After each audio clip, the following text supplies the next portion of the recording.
Aujourd'hui, les amis, je vous propose une recette délicieuse de crêpes sucrées en modèle spirale. Allez, c'est parti pour la recette. Dans un récipient, on va mettre tout ce qui est sec à part. On va mettre 130 g de farine, 2 cuillerées de sucre, 1 cuillerée de sucre vanille. Et dans un autre récipient à côté, on va mettre 80 ml de lait, puis 2 œufs. Et on va mélanger notre lait, œufs ensemble. Voilà, vous le mélangez à l'aide d'un fouet. Après cela, on va mélanger notre sec et on va incorporer notre mélange délicatement. Vous mélangez bien et tout doucement pour ne pas que la farine verse. Alors, lorsqu'on obtient cette texture, on va incorporer notre beurre fondu. Et là, c'est 20 g de beurre qu'on va mélanger.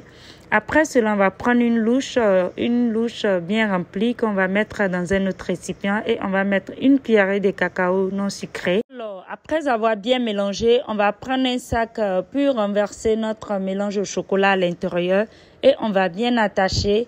Et à l'aide d'un ciseau, on va couper un tout petit peu le bout. On va mettre un peu de beurre sur notre soupe à lait, mettre dans la poêle et on vient faire la forme spirale. Comme vous voyez, vous faites bien comme ça, de cette façon. Très simple, les amis. Et après cela, on vient renverser la louche bien remplie de pâte à crêpes. Et on renverse tout doucement. On vient faire la forme pour ne pas que ça déborde.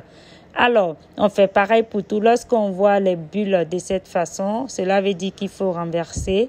Après 1 minute, on retire. Là, le premier est prêt. Et on fait pareil pour tout. On vient faire la spirale. Après, on vient mettre la louche bien remplie de pâte à crêpes. On va faire la forme tout doucement pour ne pas que ça déborde. Alors, les amis, comme vous voyez, vraiment, cette recette est très simple. En moins de 3 minutes, vous avez votre crêpe. Et voilà, on va plier. Suivez bien, je vais vous montrer comment j'ai plié. Et voilà, après cela, on va décorer avec des fraises et des myrtilles, voilà, et on va mettre un peu de miel là-dessus. Vous pouvez consommer avec du chocolat comme vous voulez. Et cette recette est idéale pour le goûter. Les enfants aiment bien. Essayez la recette et venez me dire en commentaire. Bisous, bye, à la prochaine.